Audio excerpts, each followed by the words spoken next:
Salut Internet, j'espère que vous allez bien, moi ça va. Je suis Tyrone Ian Carter, Social Media Manager. Nous sommes dans notre concept La Causerie. Aujourd'hui, nous sommes aux côtés du Transfo PK0.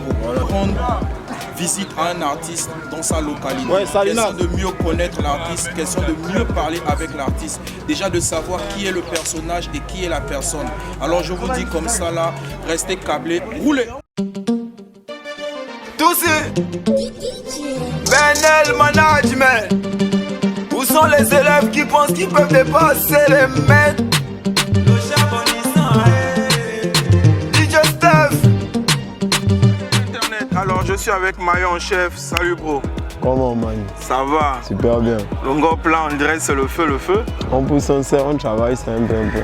Alors on est déjà, si tu peux déjà essayer encore de te présenter pour ceux qui ne te connaissent pas. Voilà, question encore de faire encore plus connaître le nom au niveau du Gabon. MC Bright, Mayo en chef, capitaine de ma panne, le fils de papa Marcelin. Hey, tu dors, c'est ta vie qui dort, Dami, c'est. Alors pour beaucoup, ils t'ont découvert avec le titre Mayo en chef.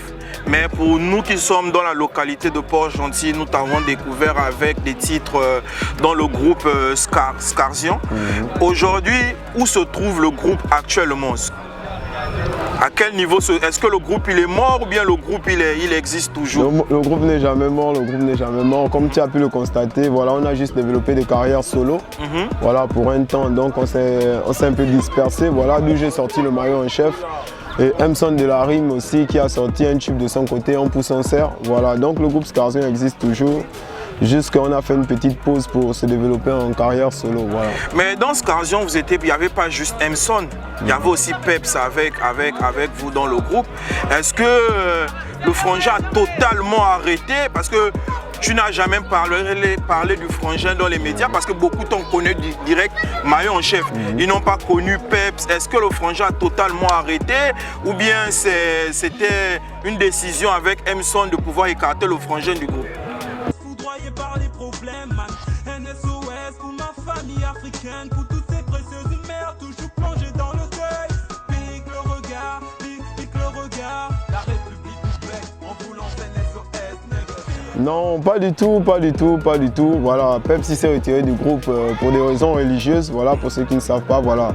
Il a décidé de changer de vie, donc de donner sa vie au Christ. Voilà, on l'accompagne dessus. Et actuellement, il est pour nous un conseiller artistique. Voilà, donc la musique, il a définitivement arrêté. Voilà, il est rentré dans le corps pastoral. Voilà. Et Scarsion après, tu rentres dans le label Zoom 45 aux côtés de Keroscar qui a sorti un titre Tussa. Vous sortez un gros morceau, Sortez la botte, qui cartonne dans la localité de Port-Gentil. Pourquoi la séparation avec Zoom 45? Est-ce que c'est le fait de quitter le fait de la signature avec Baponga ou bien tu avais décidé déjà d'arrêter avec Zoom 45 avant? Bah, Zoom 45, on doit rappeler qu'on avait un contrat de 2 ans. Voilà, donc on a signé en 2016, donc ça s'est arrêté en 2018. Voilà. Non, c'est pas à cause de Franck Baponga que j'ai quitté Zoom 45, parce que lorsque j'ai quitté Zoom 45, après on a créé notre label BNL Management. Donc il y a eu des années beaucoup après. Juste que souvent il y a des difficultés lorsque ton producteur est aussi artiste comme toi et qu'il n'a pas de moyens. Ça veut dire qu'il ne peut pas s'occuper de sa carrière et l'artiste. Voilà, c'était ça le problème avec Kero. Vu qu'il avait sorti des tubes comme Bébé en rentre. Voilà, ça. J'ai envie de pisser. Ça l'a amené à Libreville, donc il ne pouvait plus contenir les artistes du label. Voilà, donc on a dit bon, on ne renouvelle pas notre contrat. Voilà. Mais après, tu nous sors un gros titre qui est Mayo en chef. Tu viens avec un morceau que tout le monde a validé. Est-ce que tu peux déjà nous parler par rapport à l'écriture de ce titre-là? Ça t'est venu comment d'écrire Mayo en chef en fait? Le maillot en chef, reconnu pour le fala. Bah, déjà avant Mayo en chef, il y avait le titre Brutalisé. Brutalisé. Voilà, où je disais déjà, je m'appelais le maillot des maillots. Le maillot des maillots, Dami va te brutaliser.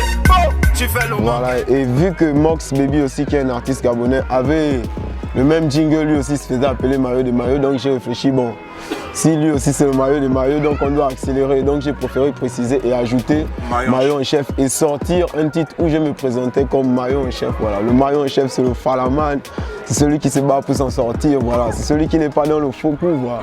Voilà, Et un peu c'est ça. un titre vraiment qui t'a vraiment fait connaître au niveau de tout le monde. Après, tu reviens avec un des morceaux qui a vraiment fait polémique, ton morceau de Balle perdue. Voilà. On te parle du Witty, petit, tu fais les ouais des Dungé. En parlant du Witty, j'ai gagné un concours, non, qui me permettait de participer à un cypher.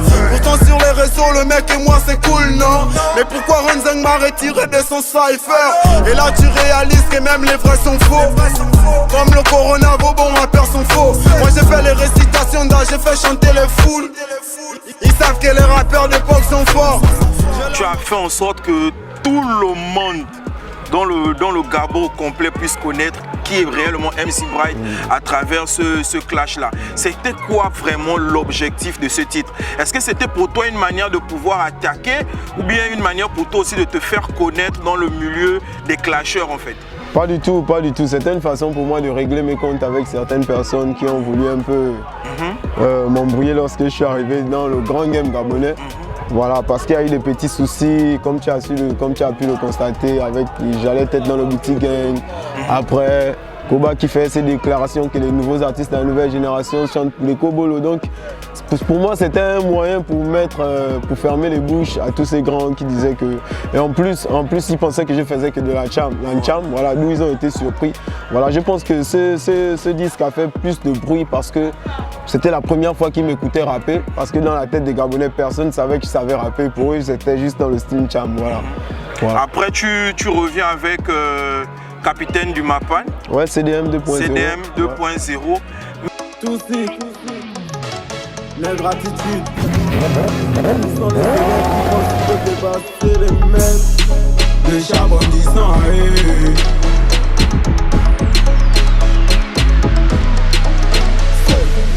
Mais j'ai cru comprendre dans les coulisses qu'il y avait deux versions. Qu'il y avait une version qui a été mixée au niveau de Port-Gentil et il y a une version qui a été faite au niveau de Libreville.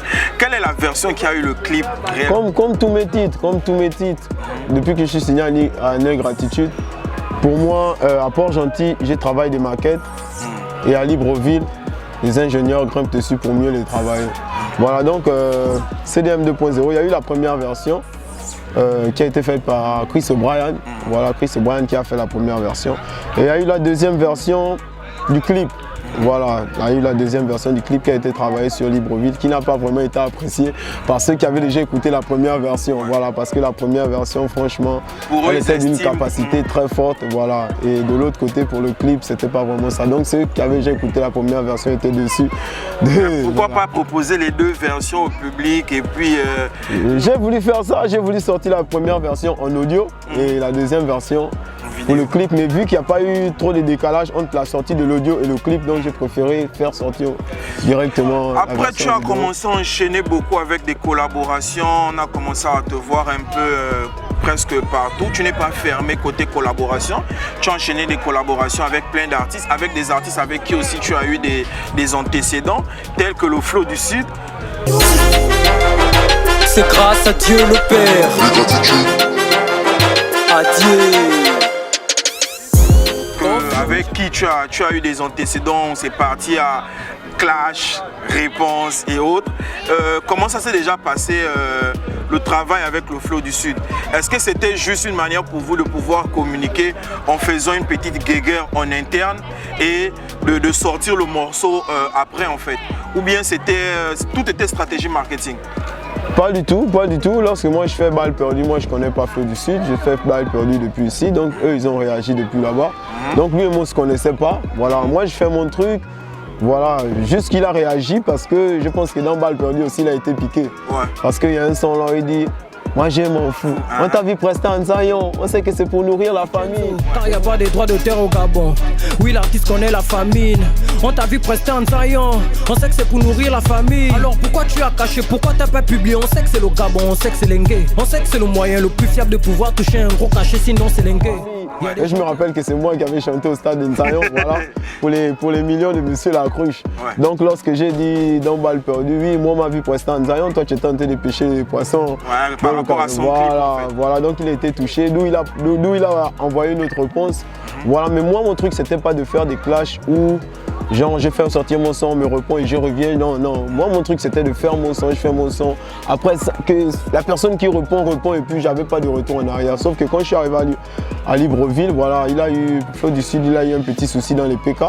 Voilà, parce qu'il y a des frangins qui me supportaient beaucoup là-bas, qui ont voulu un peu le brutaliser. Et là, il m'a contacté pour me dire, bon, ça va un peu trop loin, on est des artistes gabonais. Est-ce qu'il n'y a pas moyen qu'on puisse collaborer? Nous, automatiquement, vu qu'on n'a pas de soucis, c'est ça aussi le game. Le clash, c'est pas pour chercher les problèmes. Non, le clash, pour moi, c'est pour monter le showbiz. Mais, voilà. Mais on a vu, je ne sais pas si on peut dire que un artiste avec lequel tu as tu devais participer à Bouiti Gang, qui a mis les organes dans le clash. Il s'est rendu à domicile, venu te trouver là où tu te trouvais pour pouvoir en découdre direct face à face. Ça a fait des directs sur les réseaux sociaux pour pouvoir dire que ouais, tu es un lâche, tu n'as pas assumé et autres et tout. C'était quoi réellement le problème? Est-ce que tu peux essayer de nous raconter un peu cette journée-là? Moi, j'ai jamais insulté. Tu m'as jamais insulté. Je sais que je t'ai jamais insulté. Moi, j'ai jamais insulté. Je t'ai manqué de respect. Moi, je ne t'ai jamais insulté. Ce que tu fais, c'est un comportement de gars. C'est ça. Tu viens là, tu me menaces. Non, ne me pousse pas. Il va rester ici, il va rien faire. Reste tranquille. Oui, dis attends ça. Bah, un jour, je vais au studio chez Kero, comme tu connais très bien, c'est là-bas où je fais mes sons. Donc, je viens pour enregistrer un son au studio. J'entre au studio et là, Kero me dit non, tu n'es pas chaud, je connais comment tu poses, allons un peu au maquis, on va boire une boche pour te rendre en forme. Et au maquis, là, on s'assoit pour boire une bière juste à côté, il y a un salon de coiffure. Et je pense que c'est là où coiffe le manager de Rodzeng. Voilà, donc c'est comme ça que je suis assis avec Kero, il vient parler avec Kero, Kero, machin. Comment ça va? Et on ne se connaît pas, donc on ne parle pas, donc il parle juste avec Kero. Et 30 minutes après leur conversation, il dit oh, en fait, c'est pas toi MC Bright. Il fait comme s'il ne me connaît pas, alors que mon visage est connu de tout le monde. En fait, c'est pas toi MC Bright. J'ai dit non, c'est pas moi MC Bright. Bon, écoute, tu as parlé avec Kero, continue avec lui, non, les trucs de l'hypocrisie là. Non, en fait, moi, je n'ai pas les problèmes avec toi. Si tu as des problèmes avec Rod, moi, je parle. J'ai dit non, franchement, tant mieux. Et là, il me dit, est-ce qu'on peut prendre une photo? Tu vois, est-ce qu'on peut prendre une photo? Parce qu'on est dans Chimichos. Comme ils sont fonds, ils pensent que Chimichos, ça appartient à tous les fonds. J'ai dit, il n'y a pas de souci. Et lorsqu'il veut prendre la photo, il ne fait pas la photo, il fait une vidéo. Tu vois, ouais, les gars, MC Bright est dans notre mapane, ça dit quoi. Et là, j'ai su quoi, il voulait peut-être attirer ces gens, tu vois un peu. Et moi aussi, dans la vidéo, j'ai dit, ouais, les gars, on est à Chimichos, il y a quoi? C'est chez moi ici, c'est chez moi. Donc, c'est comme ça, on se sépare. Et nous, on retourne au studio. Tu vois, et là, j'ai dit à Kero, le type là, c'est un lâche. Kero dit non, c'est un bon frère. Il dit, c'est un lâche. Tu vas voir qu'il va venir avec toute sa team tout à l'heure. On retourne au studio et là, parce que le studio, j'ai la visibilité de loin. Donc, de loin, je les vois arriver. Tu vois un peu, j'ai dit à Kero, ouais, tes éléments arrivent. Tu as vu que j'avais raison. Donc, ils arrivent, je vois 4 gars qui viennent avec le père des ciseaux et tout ça. Donc, moi, je m'assois au studio. Et lorsqu'il rentre, il parle avec moi. Oh, salut petit, mais moi je l'ai déjà vu. Lui, il ne sait pas que j'ai déjà vu. Donc je réponds sans le regarder. Donc je suis concentré sur l'ordinateur. J'ai dit, oh ouais, ça va grand. Il dit, oh, mais tu me réponds, tu ne regardes même pas qui parle avec toi. Et là, j'ai dit, ouais, ça sent le Dibora, donc je connais déjà qui parle avec moi. Tu vois un peu, non, c'est comme ça que je réponds. Après, il dit quoi, tu veux te foutre de moi? Foot à crédit. Waouh! Achetez votre crédit Move ou Libertis par Airtel Money. Composez étoile 150, étoile 3, étoile 10, dièse, code commerce, FOOTA, montant, référence de votre numéro Move, iLibertis, mot de passe, Airtel Money, foot à crédit, waouh!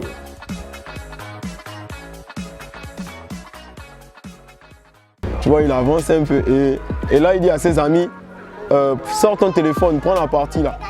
Tu vois un peu, donc j'ai su qu'il est venu, genre il venait pour m'intimider et faire une vidéo jusqu'à aller faire le buzz. Mais quand il fait ça, ce qui m'a choqué le plus, c'est qu'il rentre dans la maison de quelqu'un. Il y a Kero et sa famille, ils ont des paires de ciseaux. C'est ce qui m'a un peu choqué. Un grand, oh mais c'est un grand que je voyais à la télé quand j'étais jeune. Comment il se comporte comme ça et le surcon, c'était jamais vu. Parce que les trucs de Bouiti Gang, tout c'était par mail, c'était au téléphone, on s'était jamais vu, donc c'était la première fois. Et là, donc il avance, ouais, tu vas faire quoi? Refais les trucs de Facebook. J'ai dit, oh, mais toi, tu es un grand, quoi. Tu es quitté de là-bas pour venir parler.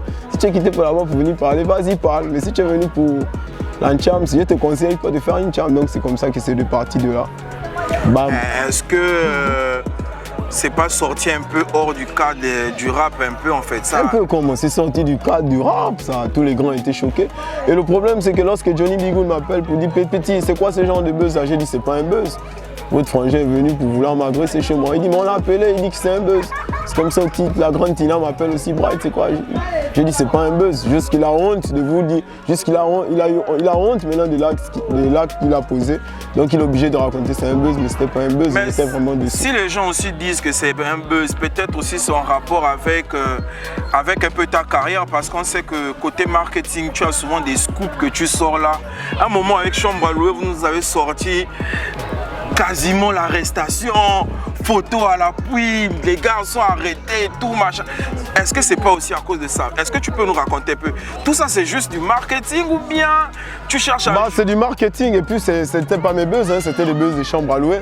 Parce que Chambre à louer, lorsqu'il fait sortir à Pouchou, il est passé sur le projet Skinny après. Et il voulait maintenant ovationner le concept des albinos, donc les Indondo. C'est comme ça qu'il me dit, bon, moi j'ai envie de faire sortir le nouveau concept des albinos, mais il faut que ça buzz. Tu vois un peu, bon, j'étais à l'hôpital, voilà, je suis allé faire, j'ai fait comme si j'étais allongé.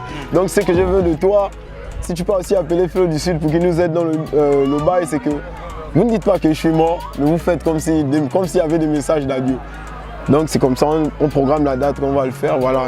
Et le jour avant, donc c'est moi le premier à publier, tu vois. J'ai pas dit qu'il est mort, j'ai juste dit, oh Chambre à louer, qu'est-ce que tu nous fais comme ça? Hier ça allait bien. Tu vois, et là, 2 minutes après, Flo du Sud aussi, allô, on me dit que le petit Chambre à louer. Donc tu vois que, et de là, c'est de parti. Vrai qu'on ne savait pas qu'on allait arriver à ce niveau-là, parce que le téléphone a sonné plus de 1000 fois, mon frère. On ne savait pas quoi dire aux gens, surtout moi, parce que je suis en Est-ce que ça t'a pas fait aussi un peu peur que, oh, c'est que j'ai causé là, ça a pris une autre tournure? Parce que toutes les pages du Gabon ont relayé l'information. C'est ça, mais après, à la base, souvent on fait des trucs parce qu'on s'est dit on va toucher une majorité de personnes, mais là, cette fois-ci, on ne s'était jamais retrouvé dans cette embrouille là, ça a pris tout jusqu'au ministre qui publiait. C'était fort pour nous, tu vois, jusqu'à ce qu'on ait un grand que tu connais très bien, Bambini. Bambini, voilà, il savait que c'était le seul avec qui on communiquait. Et lui aussi, la pression était trop forte de son côté, donc il a publié les captures de nos conversations. Il faut dire que non, le petit n'est pas mort et tout. Donc il a cassé la stratégie. Et là, tout le pays s'acharne sur nous. Vous jouez avec la mort, allez, on perd des fans. On perd des fans, on perd des followers, on perd presque tout le monde. Une semaine après, on réfléchit, bon, là, on va faire un autre truc. On est obligé de faire un autre truc. On est obligé de faire un autre truc, jusque là on passe. Après l'arrestation des menottes. Il y a eu le clip avec Bilok là-haut à la poubelle. Ouais, c'est nous qui digons. Ouais, c'est nous qui digons. Mais est-ce qu'on peut dire que jusqu'aujourd'hui, là, c'est toi qui digues, jusqu'aujourd'hui? Là, actuellement, non. Oh, les petits sont passés devant. Il y a les petits qui sont passés devant. Les petits sont trop forts, ils sont trop chauds. Et moi, je me suis arrêté, vrai. Mais je digue toujours. Je vais diguer jusqu'à la fin. C'est moi le capitaine du matin. On te reproche un peu du fait de t'exiler beaucoup sur Libreville, en fait. Il y a une partie de ton public qui estime que tu es un artiste de Port-Gentil. C'est mieux pour toi de pouvoir faire les bails ici et de lancer le caillou à distance. Et là, actuellement, tu es devenu comme un artiste de Libreville en fait. Tu fais quasiment tout là-bas, tu habites déjà quasiment, tu as fait près d'1 an à Libreville, ou plus de 2 ans déjà même. Tu es quasiment là-bas. Est-ce que tu trouves que c'est vrai ou bien c'est juste pour toi que tu trouves que Libreville est une meilleure plateforme, c'est plus accessible par rapport au Gombo, comme on peut le dire? Effectivement. Tu ne peux pas prétendre faire de la bonne musique ou bien du bon hip-hop et rester là où tu as grandi. C'est-à-dire, je parle de ceux qui sont en province comme nous. Voilà, on ne va pas se mentir. Libreville, c'est le centre. On n'est pas dans un pays là où on respecte forcément ceux qui font du bon boulot. C'est-à-dire, quand je dis ça, je veux dire, exemple, s'il y a un grand événement à Libreville, ils ne sont pas du genre de dire que bon, maillon en chef, celui qui a le son qui tape. Allô, maillon en chef, tu es où? Je suis à Port-Gentil. Lorsque tu réponds, tu es à Port-Gentil. Pour eux, dans leur tête, ils ne se voient pas t'envoyer un billet d'avion. Tu vois un peu? Juste pour que tu montes pour aller faire un show. Non, automatiquement, lorsqu'on a besoin de toi, maillon en chef, on a besoin de toi pour un événement, à la présidence, machin. Oh, je suis à Port-Gentil. Oh non, ok, d'accord, on te fait signe tout à l'heure. Automatiquement, tu es zappé. Donc, il faut être sur le terrain. Et sur le terrain, c'est Libreville. Franchement, Libreville, en matière de développement musical, franchement, c'est Libreville, c'est là où on doit vivre. Et l'album tu as tant annoncé l'album, ça fait peut-être près d'1 an que tu nous annonces. Ouais, c'est mon album, si je change les dates comme je veux, c'est pour moi, je fais ce que je veux. Si je dis c'est en décembre, c'est décembre, décembre je change, j'amène en janvier. Combien de titres l'album? 15 titres, voilà. Album haut-parleur, 15 titres. Pourquoi pas faire déjà double album une bonne fois, 20 On est au titres? Gabon, double album, qui va acheter ça, mon frère? Même toi qui parles là, peut-être tu vas même pas acheter ça. Voilà, je sais qu'au Gabon c'est un peu difficile. Je m'étais dit de jamais faire des albums. Mais voilà, quand même, l'album c'est l'histoire d'un artiste. C'est la signature d'un artiste, c'est ce qu'il laisse lorsqu'il arrête sa carrière quand même. Parce qu'on ne va pas identifier un artiste sur des singles. Oh, MC Bright il a chanté Maillon Chef, il avait chanté. Non, mais MC Bright a produit quoi pour le hip-hop gabonais? MC Bright a produit un album. Tu vois, l'album c'est cette reconnaissance-là, c'est une marque, c'est la marque qu'un artiste laisse durant sa carrière. Voilà, même si après je ne ferai plus d'album, au moins j'ai fait un album, tu vois. Au moins, quand même, pour ma très belle ville de Port-Gentil, je ne pense pas, sauf si je ne me rappelle plus à quelle date nous sort un artiste qui a sorti un album. Mais est-ce que dans ton album, il y aura des grosses collaborations? Parce qu'il y a déjà des collaborations que le public gabonais attend. C'est quoi les grosses collaborations? Grosse collaboration, je parle par exemple de l'international, un artiste extérieur par exemple. Oui. Tu vois un peu? Et national ici, tout le monde attend aussi le feat avec Danzer. Il y a une question, à quand le feat avec Danzer? Et est-ce que dans ton album, tu as des collaborations avec des gars de l'international? Bah, d'abord, quand on dit collaboration, les grosses collaborations, je ne pense pas que ça signifie faire des featuring avec des grands artistes. Non. On a vu à peine la Fetindos avec Eboloko, ces deux artistes gabonais, c'est une très grosse collaboration. Voilà, c'est une grosse collaboration. Pourquoi forcément à chercher un Didi B ou bien comment on va dire, un Suspect 95? Parce que tu es dans un gros label aussi. Effectivement. Tu es dans un gros label, Négratitude. On estime que le fait que tu sois à Négratitude, parce que j'ai vu tout dernièrement l'interview de Axel Hit qui te reprochait ce fait-là, il disait que MC Bright en solo, il produit déjà la même chose qu'il fait quand il est dans le label. Le label est censé t'amener plus haut. Ça veut dire que tu dois faire des bails qui doivent te faire sortir du pays en fait. Et quasiment ce qu'il reprochait dans le son direct, il disait que ce que tu fais, tu peux le faire seul. Donc le fait déjà d'être dans un gros label, le gros label doit te mettre à l'extérieur. Voici pourquoi ma question, parce que je te pose, dans ton album, est-ce que tu auras des grosses collaborations avec les gens de l'extérieur? Parce qu'on considère que tu es dans un gros label en fait. Voilà, je pense que c'est un peu ça. Les gens, moi c'est ma première signature, c'est ma, on va dire quoi, deuxième année à Négratitude. Et les gens, tellement le label a un grand nom comme Sebapunga, et les gens attendent de moi, ils attendent que je porte des fruits là. Tu vois un peu? Et ce qui se dit, ça c'est que les gens voient, mais ils ne connaissent pas ce qui se passe en interne. Moi dans la signature de mon label, c'est pas dit que je dois chanter tous les jours, que je dois faire des concerts, non. J'ai un contrat, c'est stipulé, MC Bright doit faire tant de maxi singles par année, MC Bright doit produire un album, MC Bright doit faire 5 grandes scènes, tu vois, dans l'Afrique. C'est pas qu'on va voir MC Bright partout en France, tourner en France, non, parce que moi j'ai des clauses aussi sur mon contrat. Voilà, tout ce qui se dit, je pense que ça va se faire. Parlant de mon album, il y a de très grosses collaborations quand même, mais je veux cacher 2 noms par discrétion quand même, voilà, parce que c'est des surprises. Et il y aura le featuring avec Danzer, que tout le monde attend, voilà, sur mon album. Il y aura le featuring avec Baponga, voilà, j'ai voulu rester aussi dans mon monde, c'est-à-dire, moi je suis signé à BNL Management, c'est mon label, j'ai aussi des artistes, j'ai aussi des frères là, voilà. Je suis resté dans l'idée que bon, mes featuring se feront avec les gens de mon équipe. Donc c'est-à-dire les artistes de Négratitude et les artistes de BNL Management. Tu vois, j'ai un featuring avec Laurent Bennett, j'ai un featuring avec Emson, j'ai un featuring avec Moon, j'ai un featuring avec Baponga, FL Money, donc je suis resté dans mon cercle. Parce que c'est comme je te disais, cet album c'est pour dire, pour moi c'est pour dire aux gens, voilà ce qu'ils avaient attendu de MC Bright, gardez ça, mais MC Bright ne sera plus comme ça demain. Tu vois un peu? Voilà, c'est sûr, c'est que je me suis basé sur mon album. Donc en gros, si je comprends bien, donc la vision de ton album, c'est faire au maximum que ça puisse aussi toucher l'extérieur. Toucher l'extérieur, donner de la visibilité à mes frangins qui n'en ont pas assez aussi. Voilà, parce que c'est ça pour moi, c'est le plus important aussi. Aujourd'hui, on va dire que tu es un artiste international. d'où déjà du fait que tu n'es pas encore sorti. Est-ce que tu te considères comme un artiste international ou comme un artiste local en fait? Bah après, souvent même quand on fait des voyages, quand on part à Dakar, Maroc, c'est des Gabonais regroupés qui nous invitent. Est-ce que lorsqu'on part à ces événements, est-ce qu'on devient des artistes internationaux? Très bien dit. Je sais pas. Je sais pas si parce que MC Bright va faire un show à Dakar au Maroc, que MC Bright va dire je suis un artiste international. Non, moi je pense pas que je suis un artiste. Je suis pas encore un artiste international. Je suis un artiste national. Voilà, c'est vrai on m'écoute à l'international parce qu'il y a des frangins un peu, voilà. Mais moi je me considère pas comme un artiste. Donc jusqu'au jour d'aujourd'hui, tu considères que Négratitude a rempli sa part de contrat envers toi? Et toi aussi tu as rempli ta part de contrat? Après on fera le bilan après, mon contrat n'est pas terminé. Mon contrat n'est pas terminé. Pour le moment, tu peux déjà t'estimer. Ce qui allait se faire en 3 ans, qui ne s'est pas fait. Mais après, les gars peuvent dire que bon, il nous reste 1 an et puis ils font tout.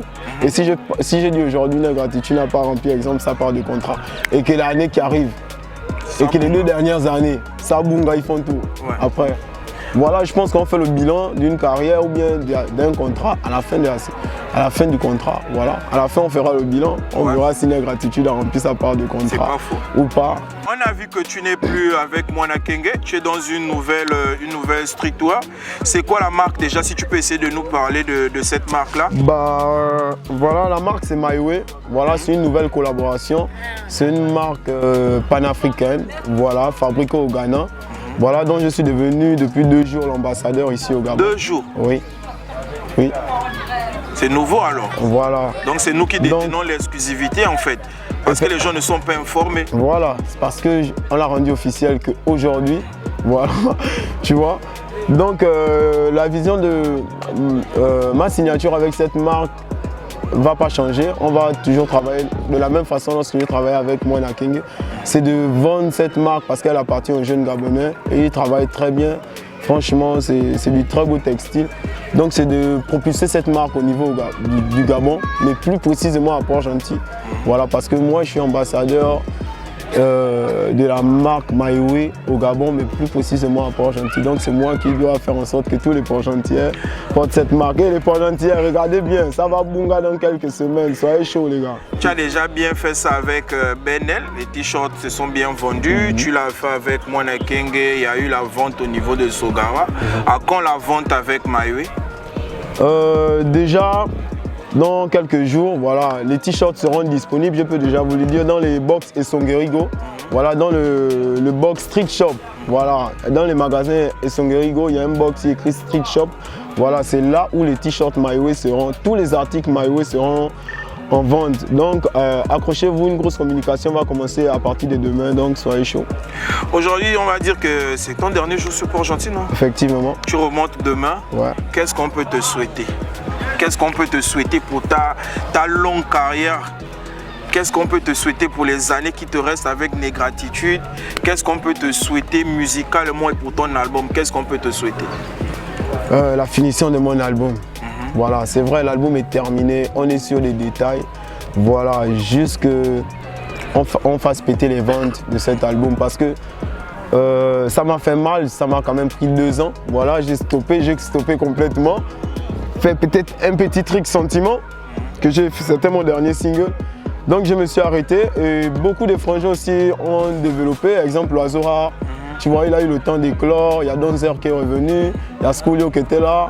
Voilà, mais c'est comme j'ai dit, Donzer a dit il est le père, L'Oiseau Rare c'est le fils, MC Bright c'est le Saint-Esprit, tu dors, c'est ta vie qui dort.